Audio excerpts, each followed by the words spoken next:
સ્વાગત છે તમારું મારી ચેનલ પર। આજે આપણે જોવાના છીએ ધોરણ 11 ભાવિકના અસાઇનમેન્ટમાં અકાઉન્ટ વિષય 2026 વાર્ષિક પરીક્ષાનું વિભાગ એફનું સોલ્યુશન। મને પૂરતો ટાઈમ નથી મળ્યો, એટલા માટે હું સોલ્યુશન વિડીયો આ વખતે સમજાવતો નથી અપલોડ કરી શક્યો। જેટલો ટાઈમ મળે છે એ પ્રમાણે હું અપલોડ કરી રહ્યો છું, બરાબર, ધીરે ધીરે। જેમાં આજે હું વિભાગ એફમાં મારા એક મિત્ર પ્રિયાંક સર છે, એમનો સોલ્યુશન વિડીયો એમણે બનાવીને મને આપ્યો છે, જે હું મારી ચેનલ પર અપલોડ કરી રહ્યો છું। આશા રાખું છું તમને વ્યવસ્થિત બરોબર સમજાઈ જશે। તો સૌ પહેલા આપણે માહિતી વાંચીએ, બરોબર। પુષ્પા ટ્રેડર્સના નીચે આપેલા 31/3/15 રોજના કાચા સરવૈયા પરથી વાર્ષિક હિસાબો તૈયાર કરો। અહીંયા એક કાચા સરવૈયું આપેલું છે અને સામેની બાજુ એને લગતા હવાલા આપેલા છે। અગાઉના લેક્ચરમાં કીધું હતું એ જ પ્રમાણે સૌ પહેલા શું કરવાનું, તો કે હવાલામાં જે પણ માહિતી છે કાચા સરવૈયાને જે તે વિગતને અસર કરે ટીક કરવાનું। તો પહેલો જ હવાલો વાંચીએ, શું કીધું છે કે તારીખ 31/3/15 રોજનો 2,02,000 સ્ટોક છે। કઈ તારીખનો? 31/3/15 31/3/15 સ્ટોક હોય આખર સ્ટોક કહેવાય। તો યાદ રાખવાનું, આખર સ્ટોક જ્યારે હવાલામાં આપ્યો છે ત્યારે એને લગતી માહિતી કાચા સર્વેમાં ના હોય, પણ અહીંયા એમાં એક એડિશનલ ઇન્ફોર્મેશન એવી આપી છે કે જેમાં 2,000 સ્ટોક્સ કયો છે, તો કે જાહેરાત સામગ્રીનો સ્ટોક છે। એટલે આપણે જાહેરાતનો લગતો સ્ટોક છે, જાહેરાત ખર્ચ અહીંયા આપ્યું હોય તો એમાં આપણે ટીક કરવું પડશે। જાહેરાત ખર્ચમાં ટીક કરી દઈશું। એના પછી બીજો હવાલો, જાહેરાતમાં આપેલો માલ 7,500 નો છે। જાહેરાતમાં માલ આપો, બરોબર, એ અન્ય રીતે ગયેલો માલ કહેવાય, બરોબર। એટલે ખરીદીમાં ટીક થાય, બરોબર, અને આ એક પ્રકારની તમે બીજી નવી જાહેરાત કરી તો જાહેરાત ખર્ચમાં એ વસ્તુ પ્લસ થાય, એટલે ખરીદીમાંથી માઇનસ થાય। અન્ય રીતે જેટલો પણ માલ જાય જાહેરાતમાં આપો, ધર્માદામાં આપો, આગથી માલ બળી જાય, ચોરીથી નુકસાન જાય, તો એ બધા માલ ખરીદીમાંથી માઇનસ થાય, અન્ય રીતે ગયેલો માલ કહેવાય। એટલે ખરીદીને અસર થશે અને બીજું જાહેરાત ખર્ચને। ત્રીજો હવાલો, 10,000 નું ઉધાર વેચાણ ભૂલથી ઉધાર ખરીદીમાં નોંધી કાઢ્યું હતું। વેચાણ અને નોંધાઈ ક્યાં ગયું? ખરીદીમાં। પણ કેવું વેચાણ છે? ઉધાર। એટલે વેચાણમાં એની નોંધ થઈ નથી, તો વેચાણમાં ટીક કરો, અને ઉધાર વેચાણ કરો એટલે આપણા દેવાદાર વધે, દેવાદારમાં ટીક। હવે એની નોંધ ભૂલથી ક્યાં થઈ ગઈ? ખરીદીમાં થઈ ગઈ, તો ખરીદીમાંથી માઇનસ કરવા પડશે, તો ખરીદીમાં ટીક કરો, અને ખરીદીમાંથી માઇનસ કરો એટલે લેણદારમાંથી માઇનસ કરવા પડે। વેચાણનો સંબંધ દેવાદાર જોડે છે અને ખરીદીનો સંબંધ લેણદાર સાથે। ચોથો હવાલો છે કે દેવાદારમાંથી 30,000 ગાલખાત માંડી વાળો અને 10% ગાલખાત અનામત રાખો। એવું યાદ રાખો, દેવાદારને લગતો હવાલો હોય ગાલખાતને લગતો, એટલે 3 જગ્યાએ ટીક કરવાનું। એક દેવાદારમાં ટીક કરેલું જ છે, બીજું ગાલખાત કાચા સરવૈયાની અને ગાલખાત અનામત કાચા સરવૈયાની। આ 3માંથી જેટલી વિગતો અવેલેબલ હોય એટલામાં ટીક કરવાનું। પાંચમું, મૂડી પર 10% વ્યાજ ગણો, તો મૂડીને લગતી માહિતી જોવા મળી તો મૂડીમાં ટીક। ઉપાડ પર 6% વ્યાજ ગણો, તો ઉપાડને લગતી માહિતી જોવા મળી તો ઉપાડમાં ટીક। અને છેલ્લો હવાલો શેને લગતો છે કે કાયમી મિલકત પર 10% લેખે શું ગણવાનો છે? ઘસારો। તો કાયમી મિલકતોની માહિતી જોવા મળે તો આપણે કાયમી મિલકતોમાં ટીક કરીશું। ટીક કરેલી જેટલી વિગતો છે એ આપણે જે તે ખાતામાં અંદરની બાજુ એની રકમ લખીશું, કેમ કે એમાં હવાલો અસર કરે છે એટલા માટે। દાખલો ગણવાની શરૂઆત કરીએ તો સૌ પ્રથમ કાચા સરવૈયામાં જે પ્રમાણે નામ આવતા જાય એ પ્રમાણે આપણે અહીંયા મેં ફોર્મેટ બનાવ્યા છે કે પુષ્પા ટ્રેડર્સનું 31/3/15 રોજ પૂરા થતા વર્ષનું વેપાર ખાતું, ત્યારબાદ નફા નુકસાન ખાતું અને પાકું સરવૈયું। એક પછી એક એન્ટ્રી શરૂ કરીએ તો જુઓ, પહેલું નામ શું આવે છે, તો કે ઉપાડ અને મૂડી, બે નામ આપે છે, સામે 2 રકમ છે। હવે એમાંથી ઉપાડની કઈ અને મૂડીની કઈ, તો કે મૂડીની બાકી હંમેશા જમા હોય, એટલે આ રકમ 3,30,000 છે, મૂડીની છે, તો આપણે મૂડી ક્યાં લખાશે, તો કે પાકા સરવૈયામાં મૂડી દેવા બાજુ અહીંયા લખીશું મૂડી 3,30,000। તો 26,400 એ કઈ રકમ હોય, તો કે એ ઉપાડની હોય। ઉપાડ શું કરવાનું, તો કે મૂડીના નીચે 3-4 લાઈન છોડીને મૂડીમાંથી ઉપાડ શું કરવાનો? માઇનસ કરવાનો, 26,400। એના પછી ખરીદી અને વેચાણ, સામે ફરીથી 2 રકમો, તો ખરીદીની કઈ અને વેચાણની કઈ, તો ખરીદીની બાકી હંમેશા ઉધાર હોય એટલે આ ખરીદીની રકમ છે, અને આ વેચાણની બાકી શું હોય? જમા। લખાય ગયા તો કે વેપાર ખાતામાં લખાય, ઉધાર બાજુ અહીંયા લખીશું ખરીદી 3,24,900 અને વેચાણ આપણે જમા લખીશું 8,80,000 હવાલો છે એટલે બંનેની રકમ અંદર રાખીશું અત્યારે. એના પછી માલ પરત બે હોય, કાં તો ખરીદ પરત હોય કાં તો વેચાણ પરત. અહીં બે રકમ આપી છે તો આપણને ખબર છે કે ઉધાર હોય વેચાણ પરત હોય અને જમા હોય ખરીદ પરત. ખરીદી ઉધાર હોય તો ખરીદ પરત શું હોય? જમા. વેચાણ જમા હોય તો વેચાણ પરત શું હોય? ઉધાર. એટલે આ ઉધારવાળી રકમ છે વેચાણ પરત છે તો વેચાણ પરત છે, વેચાણમાંથી શું થશે? માઇનસ. તો અહીંયા લખી દઈશું માઇનસ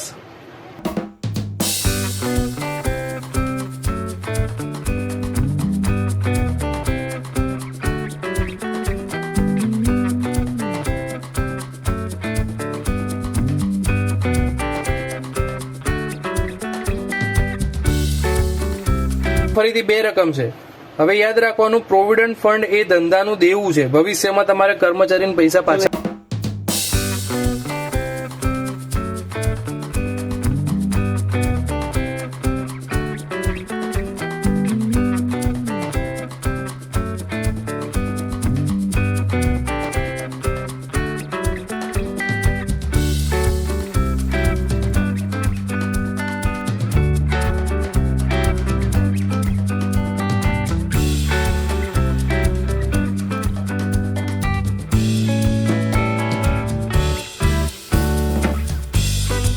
ખાતામાં અહીંયા લખીશું પ્રોવિડન્ટ ફંડમાં કંપનીએ કેટલો, પેઢીએ કેટલો ફાળો આપ્યો તો કે 11,000. એના પછીની વિગત પ્રોવિડન્ટ ફંડના રોકાણો શબ્દ જ્યારે દેખાય, અચ્છા રોકાણો અને તેનું વ્યાજ બે નામ આપ્યા છે. એક છે પ્રોવિડન્ટ ફંડના રોકાણો અને એનું વ્યાજ. બરોબર. રોકાણો ગમે ત્યારે શબ્દ દેખાય મિલકત કહેવાય તો એની એક એન્ટ્રી અને મિલકતની બાકી શું હોય? ઉધાર. તો એ મિલકત લેણા બાજુ આપણે લખીશું કે પ્રોવિડન્ટ ફંડના રોકાણો, પ્રોવિડન્ટ ફંડના જે પૈસા હતા એનું રોકાણ કર્યું છે કેટલાનું? તો કે રોકાણો એટલે મિલકત ને મિલકતની બાકી ઉધાર હોય એટલે 1,10,000. અને સામે એ રોકાણો ઉપર શું મળ્યું? વ્યાજ મળ્યું. કેટલું? 8,800. તો યાદ રાખજો પ્રોવિડન્ટ ફંડના રોકાણોનું વ્યાજ પ્રોવિડન્ટ ફંડમાં પ્લસ થાય. આપણે પાકા સરવાઈમાં જે પ્રોવિડન્ટ ફંડ લખ્યો એમાં એનું વ્યાજ શું કરવાનું? પ્લસ 8,800. એટલે બાર કેટલા જશે? 1,18,800. એના પછી દેવાદાર અને લેણદાર. દેવાદાર એટલે કોણ? કે જેમની પાસેથી આપણે પૈસા લેવાના બાકી હોય, આપણું લેણું કહેવાય. એટલે કે લેણું એટલે કે મિલકત છે એક પ્રકારની. બરોબર. તે દેવાદારની બાકી ઉધાર હોય તો મિલકત લેણા બાજુ દેવાદારની રકમ અંદર લખીશું 2,20,000 હવાલો છે એટલે. અને લેણદારની બાકી, લેણદાર એટલે કોણ? આપણે જેમને પૈસા આપવાના બાકી છે, આપણું દેવું કહેવાય.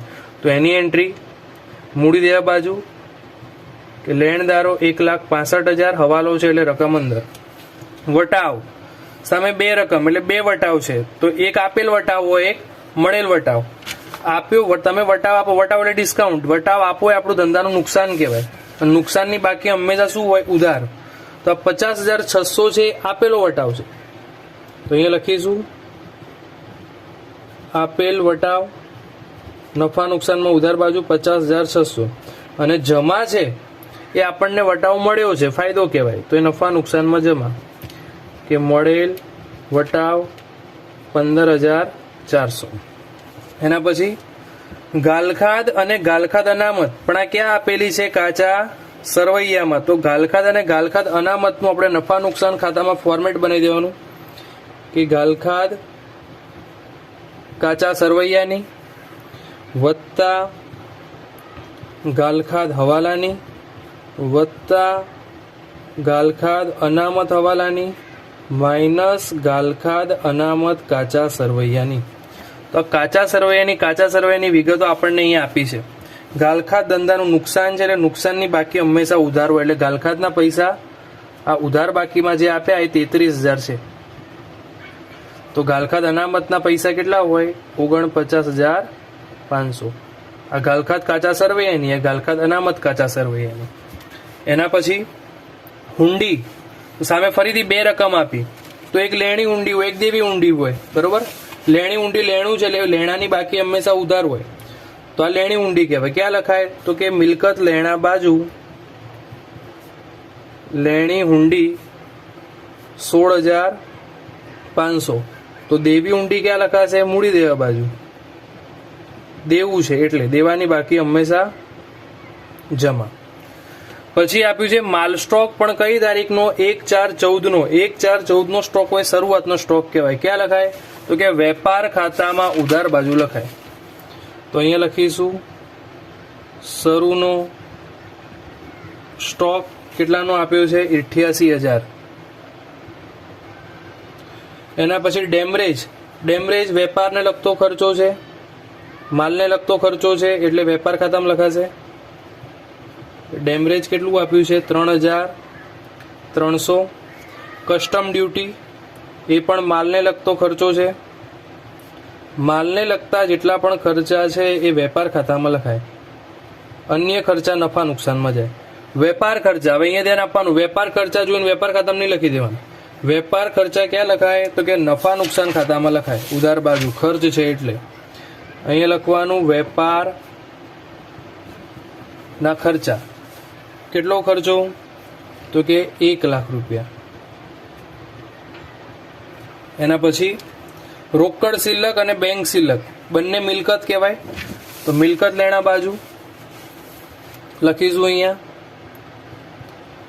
રોકડ શિલ્લક બેંક શિલ્લક. રોકડ શિલ્લક કેટલી? 10,000 અને બેંક શિલ્લક 35,100. એના પછી કાયમી મિલકતો આપી છે કેટલાની? 4,80,000. અને મિલકત છે એટલે મિલકત લેણા બાજુ કાયમી મિલકતો 4,80,000. હવાલો છે એટલે રકમ અંદર. એના પછી જાહેરાત ખર્ચ. ખર્ચ છે એટલે નફા નુકસાન ખાતામાં ઉધાર બાજુ. કેટલો ખર્ચો થયો? તો કે 10,000. હવાલો છે એટલે અંદર. અન્ય આવકો. આવક છે એટલે નફા નુકસાન ખાતામાં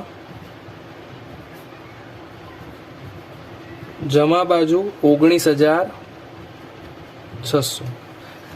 અહીંયા મિત્રો દરેક કાચા સર્વેની એન્ટ્રી પૂરી થઈ. હવે આપણે હવાલા જોઈશું. પહેલો હવાલો જોઈએ કે 31/3/15 નો સ્ટોક કેટલાનો છે? તો કે 2,02,000 નો છે. બરોબર. હવે આ સ્ટોક આખા હવાલાની ગણતરીમાં અહીંયા લખેલી, તમને સમજાવું. 31/3/15 નો સ્ટોક એટલે કયો સ્ટોક કહેવાય? આખર સ્ટોક. કેટલાનો છે? 2,02,000. હવે એમાંથી શું કીધું કે 2,000 નો સ્ટોક કયો છે? જાહેરાત સામગ્રીનો સ્ટોક છે. તો એ આમાંથી માઇનસ થઈ જાય, કેમ કે એ સ્ટોક ધંધાનો સ્ટોક નહીં, શેનો સ્ટોક છે? જાહેરાતનો. તો એમાંથી માઇનસ કરી દેવાનો એટલે આપણો સ્ટોક કેટલાનો થયો? 2,00,000 નો.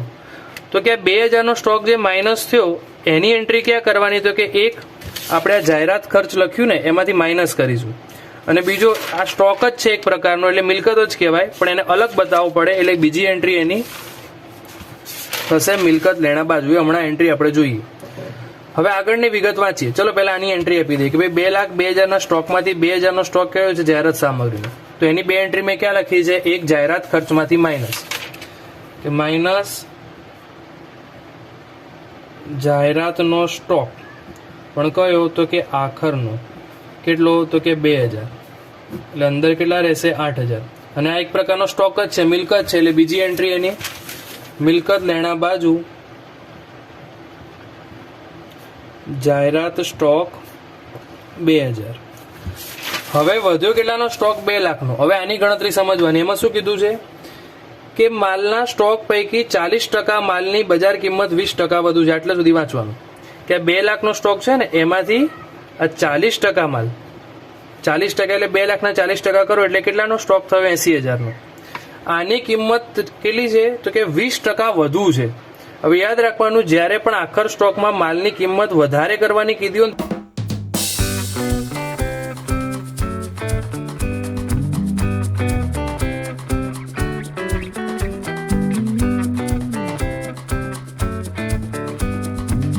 એટલે કેટલા? 60,000.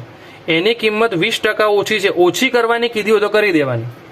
વધારવાની નહીં, આમાં વધારવાની કીધી તો વધારવાની નહીં, પણ જો આ 60,000 માં 20% શું કરવાના કીધા છે ઓછા, તો ઓછા કરી દેવાના. કે 60,000 ના 20% એટલે 12,000, 12,000 ઓછા કરો એટલે સ્ટોકની કિંમત કેટલી થાય? 48,000. અને બાકીનો માલ એટલે કેટલો? તો ટોટલ માલ કેટલા ટકા હોય? 100% હોય. એમાંથી 40 ને 30 70% તો માલ આવી ગયો, તો બાકી કેટલો વધ્યો? હજી 30%. બરોબર, 100% માલ હોય એમાંથી આ 40 ને 30 આ બેની વાત થઈ ગઈ. 40 ને 30 70, હજી કેટલો વધ્યો? 30%. તો 2,30,000 એટલે 60,000. હવે એમાં શું કીધું છે કે એમાં 5,000 નો રિપેર ખર્ચ છે. એનો મતલબ કે આ માલને જો વેચવો હોય તો હજી 5,000 નો આમાં ખર્ચો કરવો પડે. તો એ 5,000 ખર્ચો આમાંથી માઇનસ કરવાનો, તો એ સ્ટોકની કિંમત કેટલી થાય? 55,000. હવે આ ત્રણેય સ્ટોકની કિંમત જે આવી એ પ્લસ કરી દેવાની. 80,000, 48,000 ને 55,000. એટલે આખર સ્ટોક તમારો કેટલાનો કહેવાય? 1,83,000 નો. અને આખર સ્ટોકની બે એન્ટ્રી ક્યાં આવે? તો કે એક વેપાર ખાતામાં જમા બાજુ 1,83,000 અને સ્ટોક મિલકત છે એટલે બીજી એન્ટ્રી એની મિલકત લેણા બાજુ 1,83,000. પહેલો હવાલો પૂરો. બીજો, જાહેરાતમાં આપેલો માલ કેટલો? 7,500 નો. જાહેરાતમાં માલ આપો એ અન્ય રીતે ગયેલો માલ કહેવાય. એક શું થાય? ખરીદીમાંથી માઇનસ. તો કે જાહેરાતમાં આપેલ માલ 7,500. અને જાહેરાતમાં માલ આપ્યો એટલે તમે નવી બીજી જાહેરાત કરી એટલે આપણો એક પ્રકારનો જાહેરાત ખર્ચ થયો. તો જાહેરાત ખર્ચ જે આપણે લખ્યો છે એમાં આ શું થશે? આ જાહેરાત ખર્ચ લખ્યો એમાં બીજો આટલો પ્લસ કરવાનો, કે પ્લસ જાહેરાતમાં શું આપ્યો? માલ આપ્યો. કેટલાનો? 7,500. એટલે 12 કેટલા જશે? 15,500. એના પછી ત્રીજો હવાલો, 10,000 નું ઉધાર વેચાણ ભૂલથી ઉધાર ખરીદીમાં નોંધી કાઢ્યું છે. એટલે પહેલા તો ભૂલ સુધારી કે ભૂલથી ક્યાં નોંધાઈ ગયું? ખરીદીમાં. તો ઉધાર ખરીદીમાં નોંધાઈ ગયું હતું, વેચાણ નોંધાઈ ગયું ખરીદીમાં, તો ખરીદીમાંથી પહેલા માઇનસ કરી દો. તો અહીંયા લખવાનું ભૂલથી નોંધેલ વેચાણ. બરોબર, કાં તો ભૂલથી નોંધેલ. કેટલાનું ભૂલથી નોંધાઈ ગયું? 10,000 નું. તો એ માઇનસ. અને ખરીદીનો સંબંધ કોની સાથે છે? લેણદાર જોડે. તો ખરીદીમાંથી માઇનસ થાય તો લેણદારમાંથી પણ શું કરવું પડે? માઇનસ. પાકા સરવૈયામાં કે ભૂલથી નોંધેલ વેચાણ 10,000 એટલે 12 કેટલા જાય? 1,55,000. હવે આ ભૂલ સુધરી, પણ ખરેખર સાચી એન્ટ્રી એની બાકી હતું. શું? વેચાણ. તો ભૂલ સુધરી એ સુધારી દીધી. હવે વેચાણમાં નોંધવાનું હતું તો વેચાણમાં નોંધ બાકી, તો વેચાણમાં પ્લસ, કે નોંધવાનું બાકી વેચાણ 10,000. અને વેચાણમાં પ્લસ થાય તો દેવાદારમાં પણ શું થાય? પ્લસ. કેમ કે આ ઉધાર વેચાણ છે. કે નોંધવાનું બાકી વેચાણ 10,000 એટલે હવે આપણા દેવાદાર કેટલાના કહેવાય? 2,30,000. એના પછી ચોથો હવાલો, દેવાદારમાંથી 30,000 ગાલખાત તરીકે માંડી વાળો. બરોબર, તો દેવાદારમાંથી 30,000 ની શું કઈ? ગાલખાત. એમની પાસેથી પૈસા આવશે નહીં, તો આ કઈ કહેવાય? ગાલખાત હવાલાની. તો 2,30,000 માંથી 30,000 જાય એટલે હવે આપણા દેવાદાર કેટલાના કહેવાય? 2,00,000 ના. અને ગાલખાત હવાલાની બીજી એન્ટ્રી ક્યાં? તો કે આપણા સ્ટેપમાં ગાલખાત હવાલાની 30,000. એના પછી આગળ પણ માહિતી આપી છે. અને 10% શું રાખો? ગાલખાત અનામત. તો કે હવે દેવાદાર કેટલા વધ્યા? 2,00,000. એમાં 10% એટલે 2,00,000 ના 10% એટલે 20,000 ગાલખાત અનામત રાખવાની છે. તો 12 કેટલા જાય? 1,80,000. ગાલખાત અનામત હવાલાની અહીંયા લખી દઈશું આપણે 20,000. આનું પ્લસ માઇનસ કરીને બહાર લઈ જઈએ તો ટોટલ આવશે 33,500. 33,500. એના પછીની વિગત, હવાલા નંબર 5, મૂડી પર 10% વ્યાજ આપવાનું છે. તો આ રહી મૂડી. મૂડીમાં વ્યાજ શું થાય? એનું પ્લસ, કે મૂડી પર વ્યાજ 3,30,000 ના 10% એટલે કેટલું થઈ જશે? 33,000. બરોબર. અને મૂડી પર વ્યાજ કોણ આપે? તો કે પેઢી માલિકને આપે, એટલે પેઢી માટે આ ખર્ચો કહેવાય. તો નફા નુકસાનમાં ઉધાર ખર્ચ તરીકે કે મૂડી પર વ્યાજ આપ્યું 33,000. એ જ હવાલો જે કન્ટિન્યુ કરીએ તો કે ઉપાડ પર કેટલું વ્યાજ વસૂલ કરવાનું છે? 6%. તો કે માલિકે જે ઉપાડ કર્યો છે 26,400, એમાં બીજું 6% વ્યાજ માલિક પાસેથી વસૂલ કરવું પડશે. તો 26,400 ના 6% કરો તો આવશે 1584. તો અહીંયા આપણે લખીશું 1584. આ વ્યાજ કોણ કોને આપે? તો કે માલિકે ઉપાડ કર્યો હતો ને, તો માલિક પેઢીને આપે. પેઢી માટે આવક કહેવાય. તો નફા નુકસાનમાં જમા બાજુ આવક તરીકે કે ભાઈ ઉપાડ પર વ્યાજ 1584. એના પછી આગળનો હવાલો, કાયમી મિલકત પર 10% ઘસારો ગણો. હવે જો કાયમી મિલકત આપણે અહીં અંદર 4,80,000 લખી છે, પણ કાચું સરવાઈ જોઈશું, બરોબર. અને અહીં એવું કીધું છે કે સીધી લીટીની પદ્ધતિથી ઘસારો ગણાય છે. જ્યારે પણ સીધી લીટીની પદ્ધતિથી ઘસારો ગણાય તો અહીંયા જો કાયમી મિલકતની બે કિંમત આપી છે, એક 4,80,000 ને એક 6 લાખ. તો સીધી લીટીની પદ્ધતિ હોય ત્યારે ઘસારો હંમેશા પડતર કિંમત ઉપર લાગે. એટલે તમારે આ 10% છે 480 ઉપર નહીં, કેટલા ઉપર લગાવવાના? 6 લાખ ઉપર. તો કે 6 લાખના 10% એટલે ઘસારો કેટલો થશે? 60,000 રૂપિયા. તો ઘસારો આમાંથી શું કરી દેવાનો? -60,000 એટલે બહાર જશે 4,20,000. ઘસારાના કારણ ઘસારો નુકસાન છે ધંધાનું. બીજી એન્ટ્રી ક્યાં? નફા નુકસાનમાં ઉધાર બાજુ કે કાયમી મિલ્ક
શું? તો કે ઉધાર બાજુ પૈસા ખૂટે એને કહેવાય કાચો નફો. કાચો નફો ક્યાં લઈ જવાનો હોય? તો કે નફા નુકસાન ખાતે લઈ ગયા.